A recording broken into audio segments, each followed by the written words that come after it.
economy and national security. And we're going to hold extreme House Republicans accountable. We're going to hold them accountable for the reckless cuts they are demanding as a condition for keeping the government open. With that, I'm looking forward to having the Secretary back here again to give you a laydown of the impacts and to talk about what the extreme Republicans, what they're about to do is going to really impact families and Americans across the country. If you think about it, the risk of vital nutrition assistance for nearly 7 million mothers and young children who count on WIC, prevent farmers from being able to access new loans, and delay housing loans for rural families. And that is what we're looking at if this shutdown, this Republican shutdown occurs. With that, Mr. Secretary. Right, thank you. Well, good afternoon, everybody. It's certainly a pleasure to be here today. I think most of you probably understand and appreciate that the work of the Department of Agriculture spawns a number of mission areas. We are not only responsible for supporting farmers, we also ensure a stable food supply. And we also provide nutrition assistance, vital nutrition assistance to millions of Americans. That's why it's so difficult to face where we are today with an extreme House Republican effort to recklessly steer our government towards a preventable shutdown that would put many of the critical services that we care about deeply at USDA at risk. I know about this firsthand because I was Secretary of Agriculture during 2013 when we had a shutdown. And I remember then the needless challenges and disruption that it caused. So today I thought it would be important to highlight some of the impacts of this extreme Republican shutdown, what impact it would have on rural Americans, farmers, families in need. Let me start with WIC. WIC is a program that impacts and affects over 50% of all the newborns in this country. Nearly 7 million pregnant moms, new mothers, and young children count on WIC every single day to receive support, nutrition assistance support. With a shutdown, what we would see across the United States is a denial of those benefits and opportunities. In some cases, it would be literally within a matter of days after the shutdown. In some cases, it may be, in some states, it may be literally in a matter of weeks. But clearly, during the course of a shutdown, millions of those moms, babes, and young children would see a lack of nutrition assistance. And it's not just the WIC program, as important and significant as that is. It's also about our farm economy. Now is a time when farmers are harvesting their crops, and they're seeking marketing loans, which allow them and assist them in ensuring that they get a decent price for their crop. When we have a shutdown, Farm Service Agency offices in virtually every county of this country shut down, and those loans are not available. It's not just about farm loans. It's about newlyweds who have decided to purchase their first home in a rural small town. Perhaps they're getting a loan guarantee from a bank that is guaranteed by USDA, or perhaps they're getting a direct loan from USDA to be able to purchase that home. With a shutdown, those loans don't take place. And it's conceivable in those circumstances, not only are they not able to close the loan, it's also conceivable that they may lose the deal. So this is a matter of real consequences when we are faced with a shutdown. It's not just about rural America, it's also about our natural resources. As you probably know, the USDA is responsible for maintaining 195 million acres of national forests and grasslands. These are often places where people go to recreate. And when they do, they provide tourism dollars to communities in which they are going and spending time. When we have a shutdown, those national forests shut down and they're closed. And so those family trips don't take place, and those tourism dollars are not spent, and the jobs they support are at risk. It's not just the services that go to the American public, it's also those who work for USDA. Now, we anticipate and expect that more than 50,000 of those who work for USDA will be furloughed. And when they're furloughed, it means that they don't receive a paycheck. Because they don't receive that paycheck, their local economies get impacted and affected.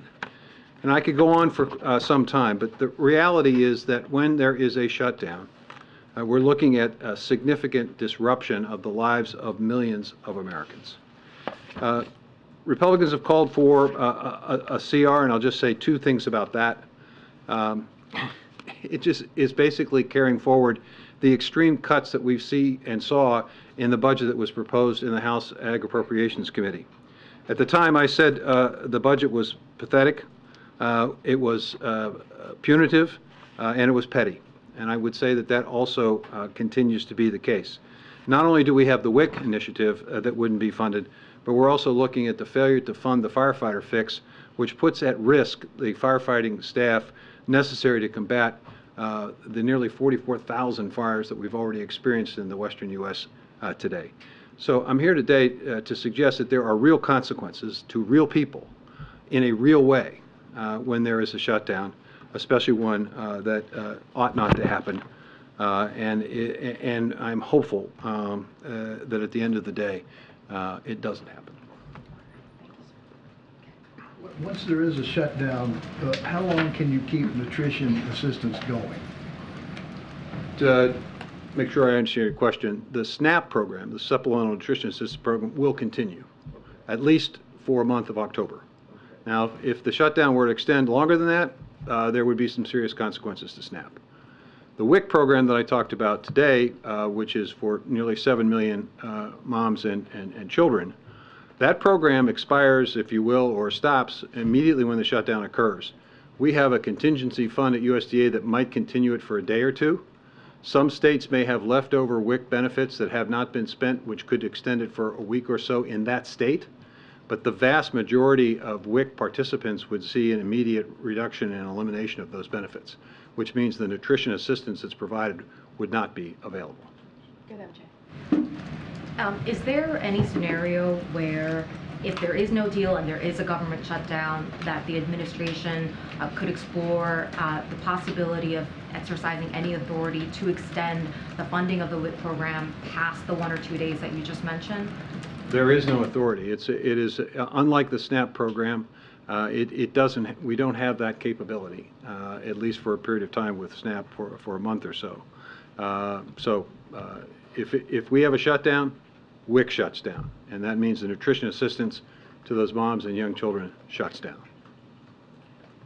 Thank you. You mentioned a government shutdown could harm farmers and prevent them from accessing new loans. Help us put this into perspective for Americans. At the end of the day, what should Americans expect? Could this even lead to higher food prices, for instance? What it leads to is a tremendous amount of stress for those farm families. Just to give you a sense of this, many farm families require off-farm income to be able to keep the farm, and oftentimes they need that loan, that marketing assistance loan, to be able to make sure that they maintain the farm.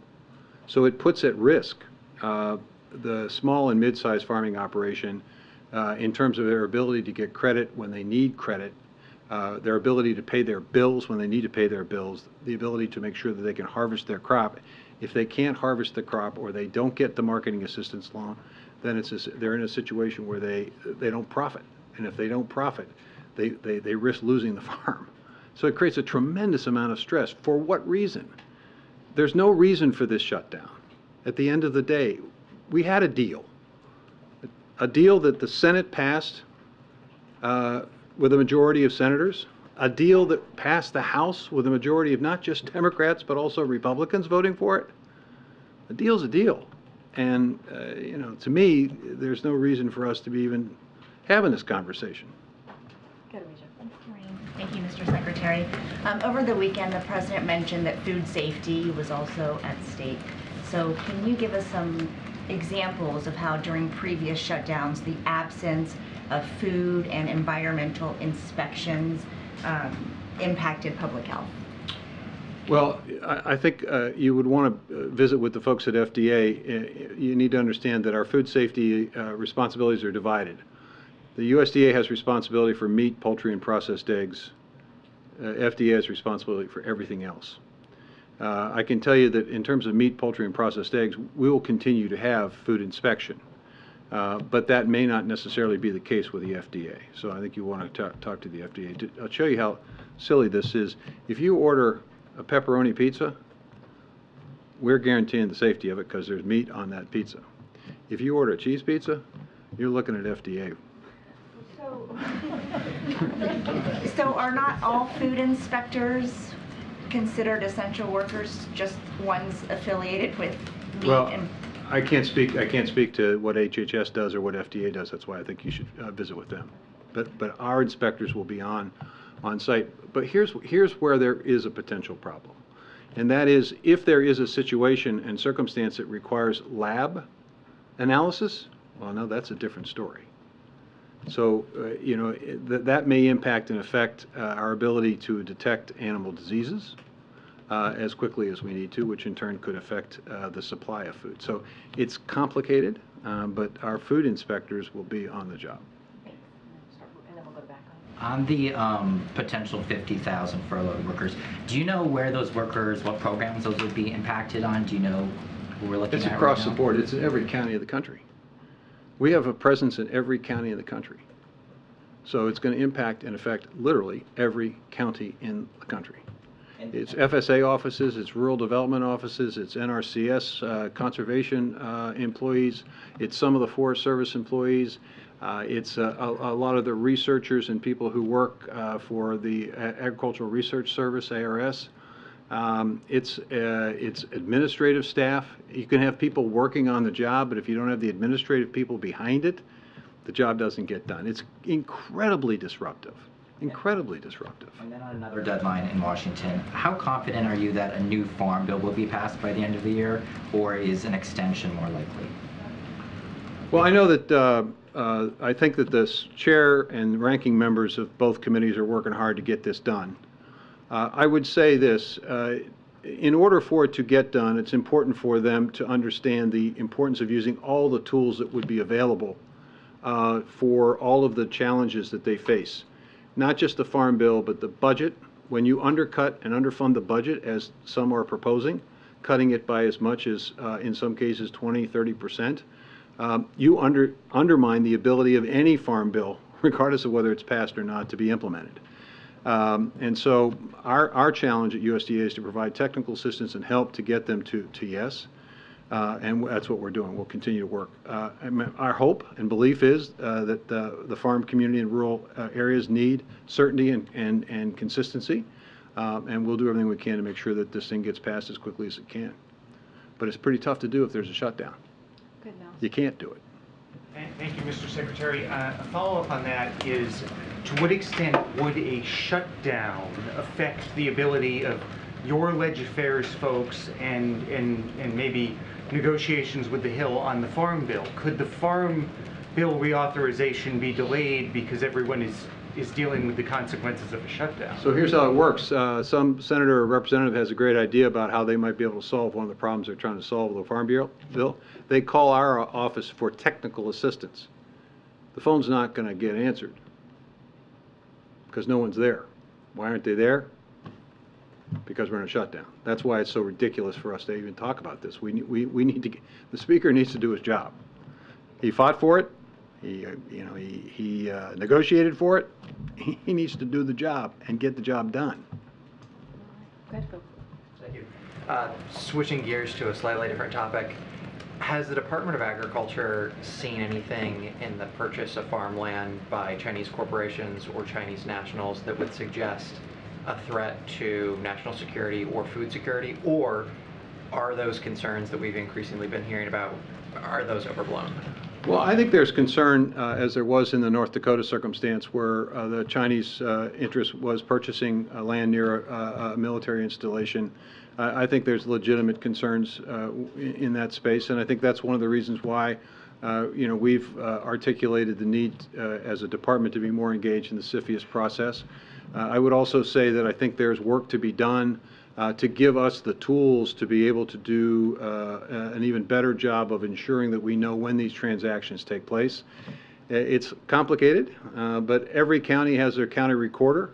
And on any given day, somebody may walk into that recorder's office and file a deed, and there's no way of knowing precisely whether or not that is a Chinese purchaser.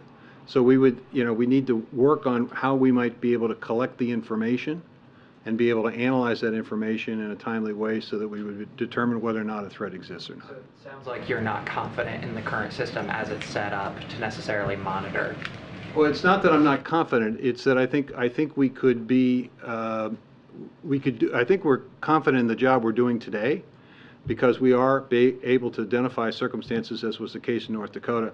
I think that if folks are looking for a foolproof system so that nothing gets through the cracks, then I think there are ways in which we can be helpful, and we can improve that process. Being part of CFIUS, I think, is part of it. Being able to collect information in a way that allows us to go a little bit deeper and a little quicker would be helpful as well. We're going to wrap it up.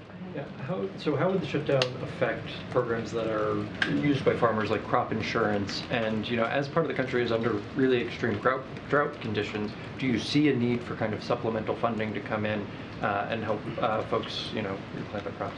Well, I think there are certain circumstances where, notwithstanding the fact that we have a pretty good safety net, that there are some types of crops that would need a little bit of additional help.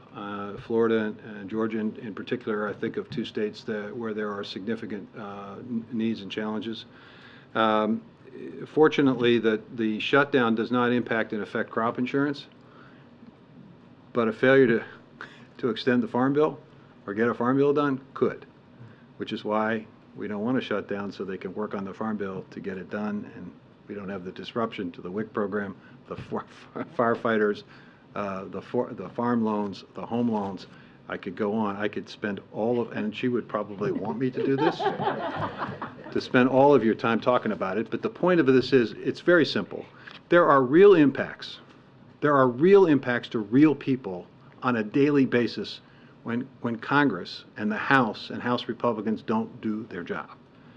And Americans expect, and this is what drives people crazy outside of Washington, when a deal's not a deal, and when the work that you're supposed to do doesn't get done and doesn't get done on time. Thank you, sir. Appreciate it. Thank you. Thank you, Mr. Secretary. Okay. Just two quick things. I also wanted to say a note of welcome to our new employees starting at the White House today, our new deputy directors of the Office of Gun Violence Prevention, Greg Jackson and Rob Wilcox. This is all on the heels, as you all know, of this historic announcement that the President and the Vice President made just on Friday. So we could not be more thrilled to have them on board here, and look forward to introducing them to you all very soon as the Office of Gun Violence Prevention gets up and running. And one last thing before we open it back up for questions. As you all know, today is Jewish communities in the United States, Israel, and around the world are observing a sacred holiday. So let me say that the President, the First Lady, and all of us at the White House are extending our best wishes for an easy fast and a meaningful Yom Kippur. And with that, Will, you want to kick us off? Sure, thank you. I have two things. Why did the White House choose to have the President take his latest COVID booster out of public view? Isn't this a time when, given the promotion of boosters and how important they are, that the public might want to see the President have? Yeah, so I think you all saw the physician's memo, his report on Saturday. So certainly, if you haven't, you should take a look at it. So the President got his vaccination. As you know, he has an incredibly busy schedule. He got his vaccination as the earliest moment that he could, and that's what we were able to do. That would work in his schedule. So that's what happened last week. And certainly, we are, as you just laid out in your question, we are certainly engaged in a robust campaign. And it is incredibly important to us that we encourage the public to get vaccinated. That has been the way that we have moved forward when we have moved forward with this comprehensive kind of vaccination program that the President put forth from the beginning. And so, it doesn't require a photo op of the President to be doing that with a presidential photo op, to be more clear. So we thought that we needed to get that done, get that on his schedule. We did, and doesn't stop us for having a robust engagement with the public to make sure that we get it across the importance of folks getting their vaccines, not just the updated COVID vaccine, but also RSV and also the flu shot. And the second one, changing topics. Yeah, go ahead. Is the White House working with the Senate on a clean CR? Is there any reason for optimism? Look, I'm going to be very clear, as I was on Friday, as Secretary Vilsack was very clear just even before he walked out of the briefing room, which is, look, this is something for House Republicans to get done. This is a deal that the president made with Republicans back in May. And a deal is a deal, as we've been saying. This is something for them to fix. And so they have to get this done, not because of us, not even because of the deal with the president, but because of the American people. We just heard the Secretary of Agriculture lay out what will happen to women and children, 7 million women and children who are part of the WIC program across the country, 7 million, if this shutdown happens. And this is indeed a Republican shutdown. So they got to get to it, they got to fix it, and they got to stick to the deal that the president made with them earlier in the summer. MJ, welcome back.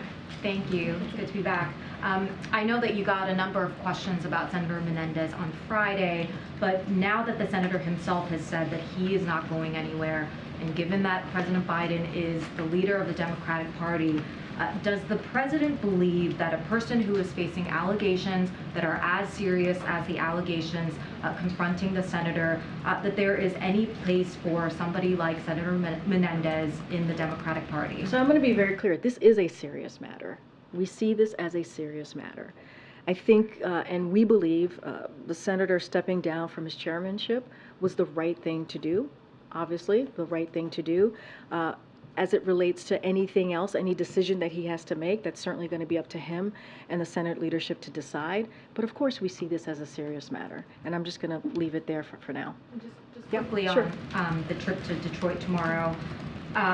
What changed? Can you give us a sense of what went into the decision for the president to go stand on the picket line and show that kind of solidarity with the workers there? So as you just laid out, this is something, the president is a union guy, right? You heard him say that many times. He is the most pro-union president in modern times. That is not something that he's given himself that title. That is something that labor unions have given to him, and he wears that very proudly. And as you all know, the president of UAW invited him to attend, and he accepted. But look, this is the president that's made very, very clear that he believes that corporate profits should lead to a record UAW contract. Before the strike even occurred, he made public announcements about this. He spoke to the parties on both sides of this.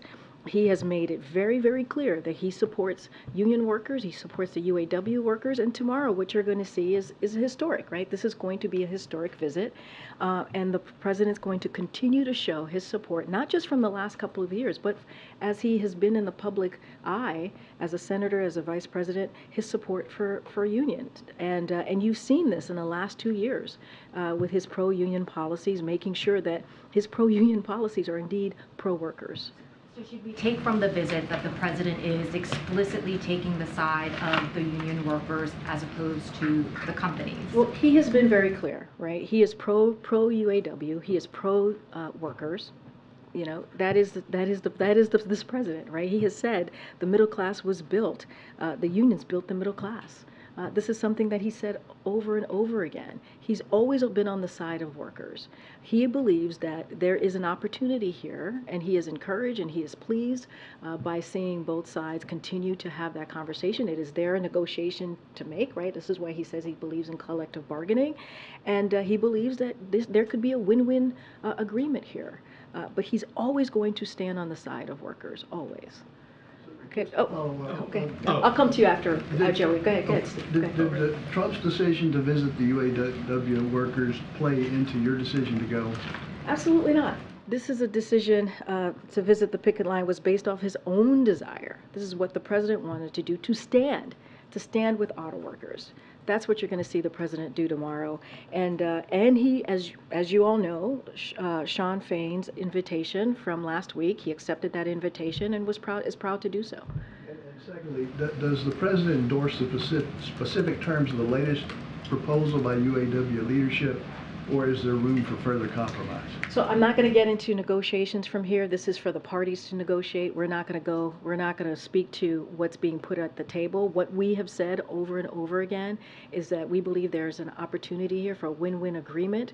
We believe with corporations having record, making record, deals, there should be UAW should have a record contract.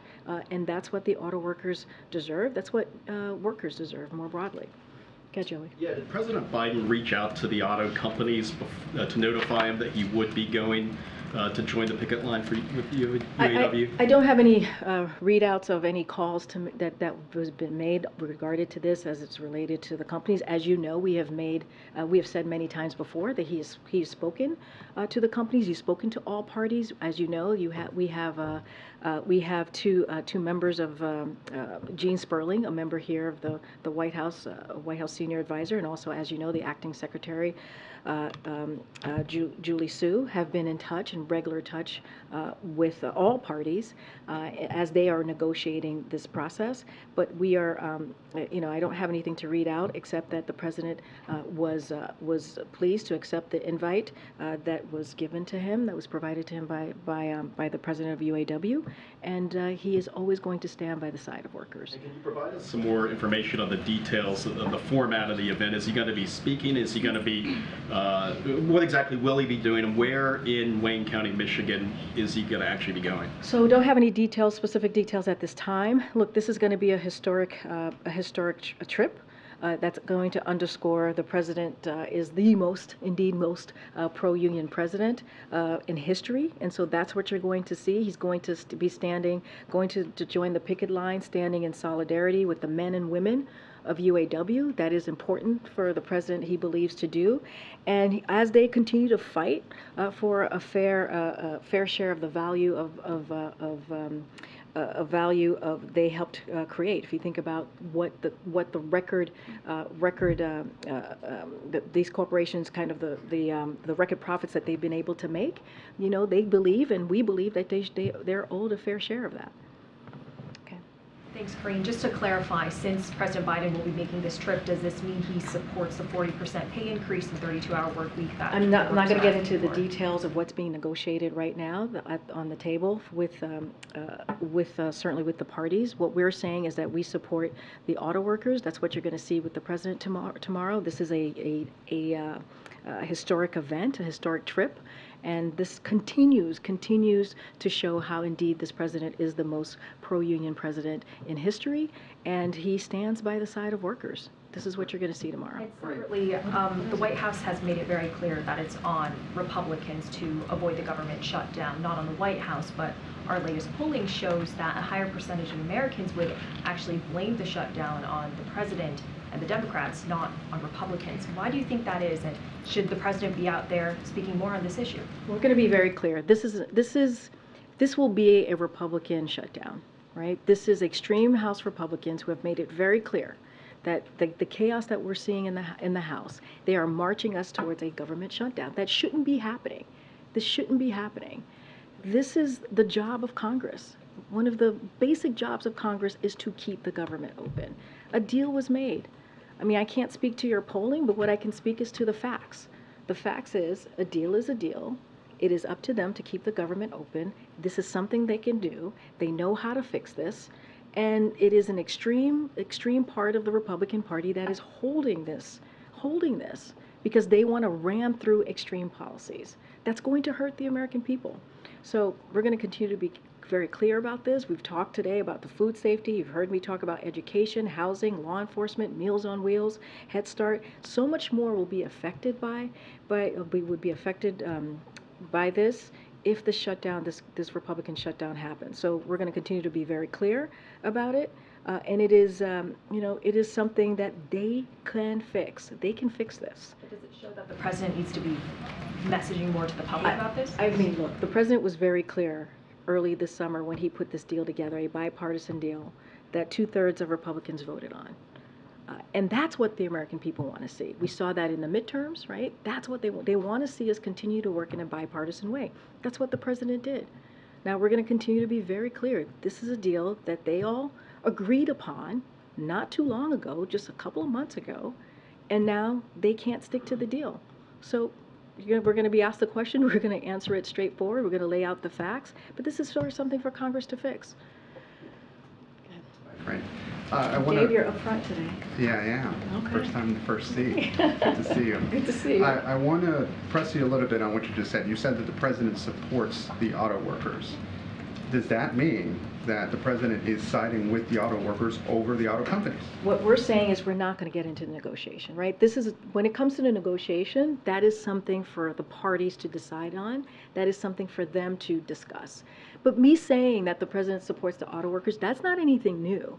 When we're talking about a president who is the most pro-union president in history, it is nothing new for the president to stand by the workers. That is nothing new for the president to say, I'm going to stand by the men and women of UAW. Make sure that they get their fair share. Make sure that they get a win-win agreement here. We believe this agreement can be a win-win agreement for all. So, but we're not going to get into we're not going to litigate the specifics of the negotiations. Following up on that, though, a strike could have potentially huge impacts for the economy. According to NBC News polling, 37% of registered voters, just 37%, approve of the president's handling of the economy.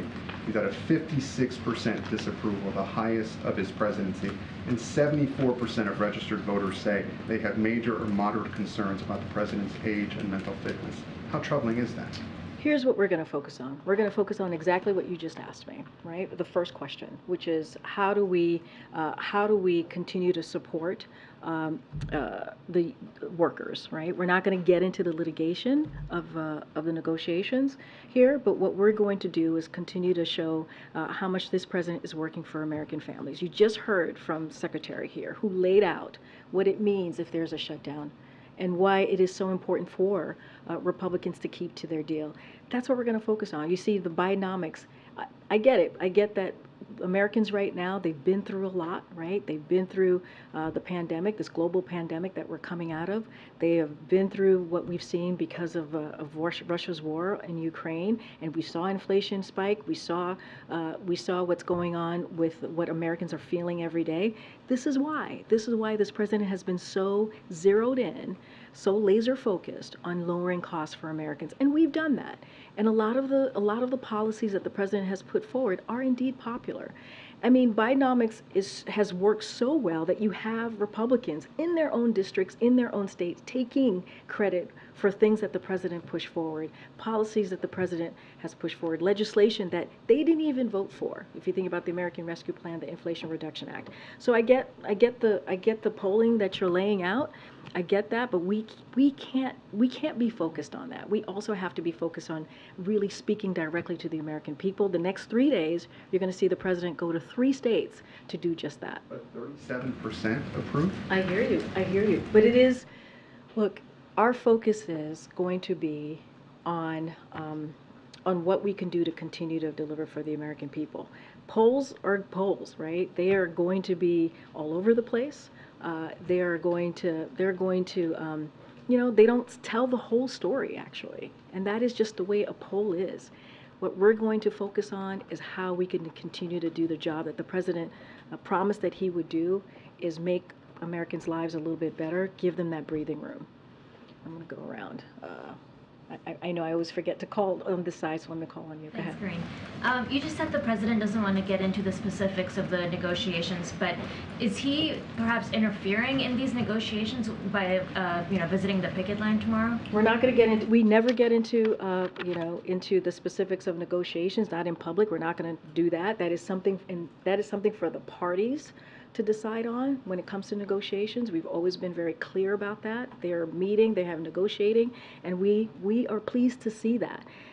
When it comes to the president going to the picket line, he's doing it because he wants to stand in solidarity with the workers, which is something that this president continues to do and has done for the past several years, is stay on the side of workers. And you see that. You see that with his policies, and you'll see that tomorrow. And one quick one on COVID. There are a lot of people who are struggling to get appointments. There's confusion with insurance companies. Is there some sort of concern at the White House right now that this shift in responsibility to the commercial market from the federal government has not gone as smoothly? So we're certainly aware of consumers having experienced unexpected, at least with insurance coverage, denials at the point of service. We're aware of that. HHS, as you know, is working with insurance plans and pharmacies to resolve this quickly. Look, it's a top priority for this administration to ensure that everyone can access this updated vaccine, and so HHS is working through that. And so any specific additional questions about that, certainly I would refer you to HHS, but we're taking this very seriously, and HHS is working through that. Okay, Katie. Thanks, Karine. Moody's warned today that a government shutdown could have a negative impact on the country's credit rating. It's the last major credit rater to assign the U.S. a top rating. Is the president concerned that the political brinksmanship that we've seen this year is hurting the country's reputation, specifically on the economy, on the world stage? So look, I'm going to leave all of the economic analysis to others, right? I'm not going to get into it from here. But we know that, and I've said this already a couple times, that what we're seeing from Republicans in the House, especially the extreme Republicans in the House, what they're going to do, potentially leading us to a shutdown, is going to hurt American people. And, you know, if you think about it, the 3.5 million jobs that have been created under this president, the under 4% unemployment rate, I would not understand, or we do not understand, why they would put our economy at risk. That's what you're just laying out. Why would Republicans in the House put our economy at risk when we have seen the improvements over the last 2 years? So I'm going to leave leave it to the experts to speak about the economy and what that looks like.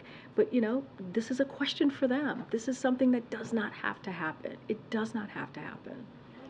Student loans. I know that they're restarting on October 1st, potentially the same day that a government shutdown could start. Is there any consideration of pushing that date back, or is there any guidance that you have for borrowers about what they should expect if workers at the Department of Education won't be available to assist them? So a couple of things, I do want to lay this out. So look, when it comes to student loans, it's obviously our top priority, especially as we talk about the president's economic plan and giving people a little breathing room, especially on their monthly payments. So, you know, that's why the president also launched, as you all know, the most affordable repayment plan ever, which is the SAVE plan.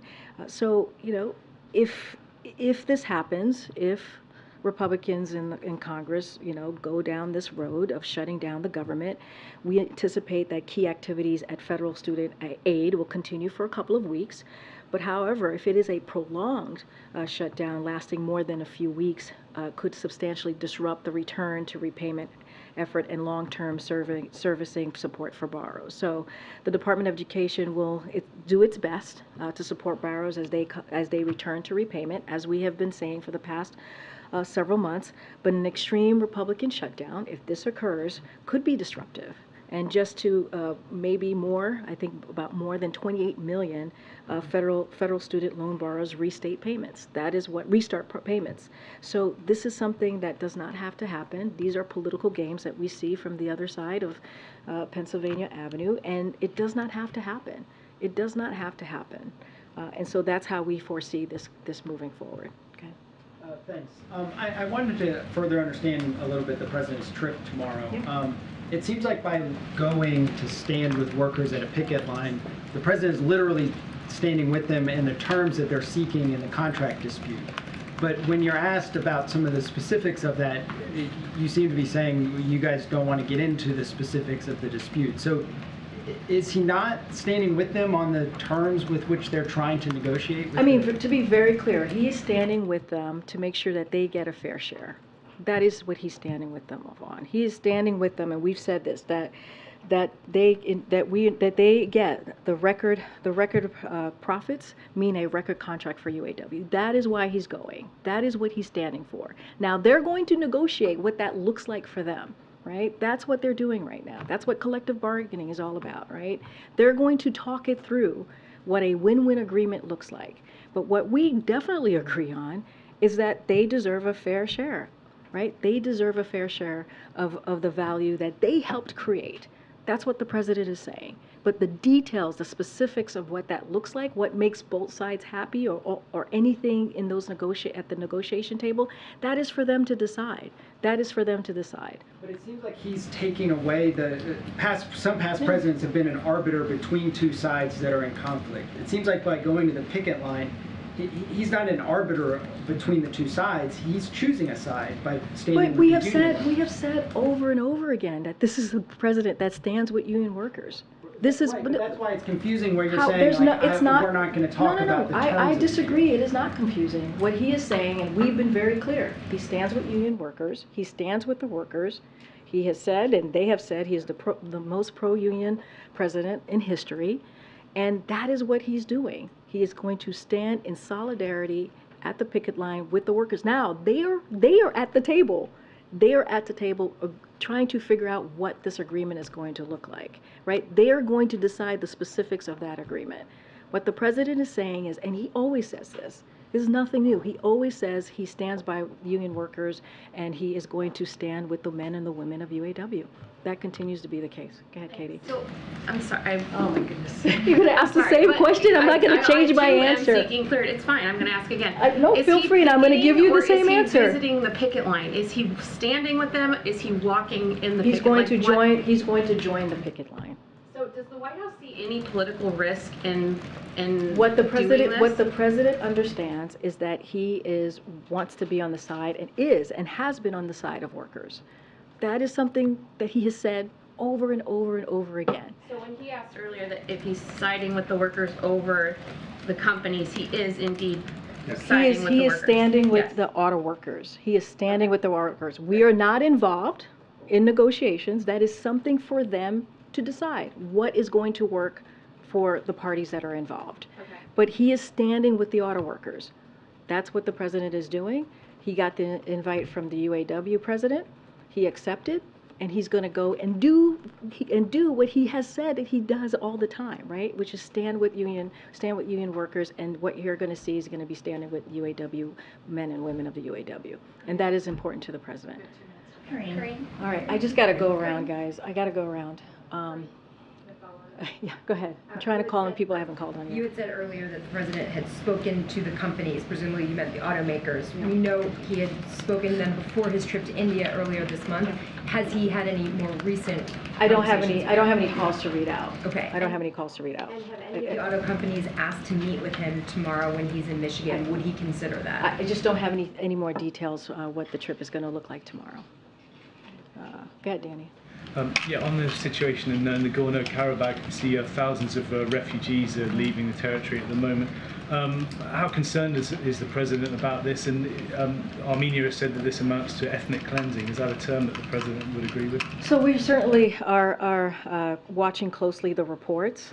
This is something that I would have to refer you to my NSC colleagues to give you any update on. Certainly it is concerning, but this is something that they're keeping an eye on closer than we are here, and so they'll give you an update specifically. Okay. Go ahead. No, go ahead. Myself. Yep. Thank you, Karine. I just wanted to ask you about the situation on the southwest border. As we know, some cities are claiming that they're a breaking point with regards to the humanitarian crisis that is ongoing down there. I know that there was an agreement signed with Mexico over the weekend. I wonder if the administration is in touch with these cities down on the border, and if there's other actions that the White House is considering to address the issue that is taking place down at the border. So I'm going to have to point you to the readout from CBP, as you just mentioned. They issued a readout of their conversation with the Mexican government over the weekend. So regarding their engagement, so certainly would have you reach out to them, and they could lay out specifically how that engagement went, and also refer you to the readouts more specifically as well. Karine. Okay, go ahead. Thank you. So, in a recent meeting with the Prime Minister of South Korea, Xi Jinping expressed his support for resuming annual trilateral summits with China, Japan, and South Korea. I was just wondering if the administration has any comment on that development. And then additionally, recently the Japanese Prime Minister replaced both foreign and defense ministers. Is there any concern that this could impact the U.S. ROK Japan partnership, especially given that it's happening so soon after the trilateral summit? So to your first to your first question, I certainly would refer you to Japan and ROK for specifics of their plan for the trilateral cooperation with the PRC. So that is something that I would refer you to. But we here, certainly the United States, respects the ability of nations to make sovereign decisions in the best interest of their people, just as the United States takes steps to responsibly manage our relationship with the PRC and also with our other partners and allies. What was your second question?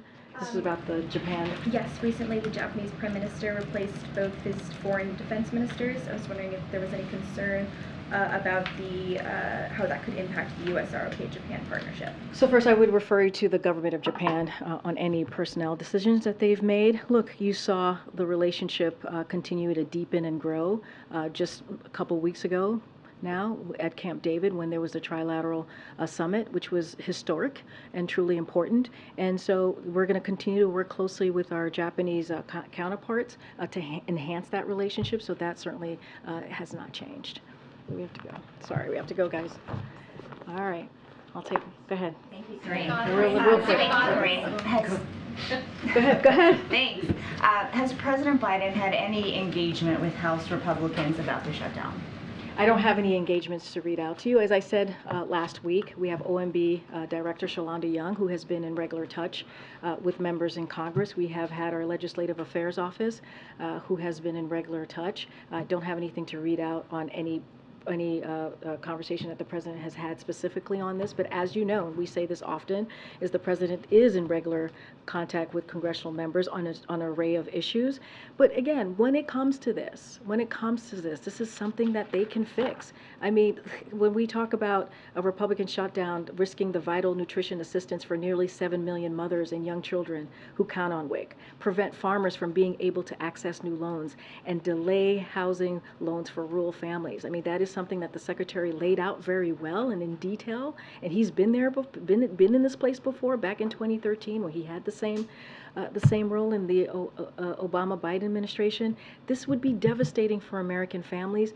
This does not have to happen. A deal is a deal. This is a deal that 2/3 of Republicans voted on, and they should move forward. They can fix this. As you mentioned, the president helped broker this deal, so why doesn't he do something? Because he already brokered the deal. But he already brokered the deal. He already brokered the deal. They voted on it. He brokered the deal. They took it back. McCarthy took it back to the House. They voted on it. It went to the Senate. They voted on it. 2/3 of Republicans voted on it. This is for them. This is for them to fix. It was already voted on. So a deal is a deal. They have to stick to it. And also, it is one of their number one jobs, one of their top jobs, right, is to keep the government open so that American families don't have to suffer. All right, guys, thank you. Thank you.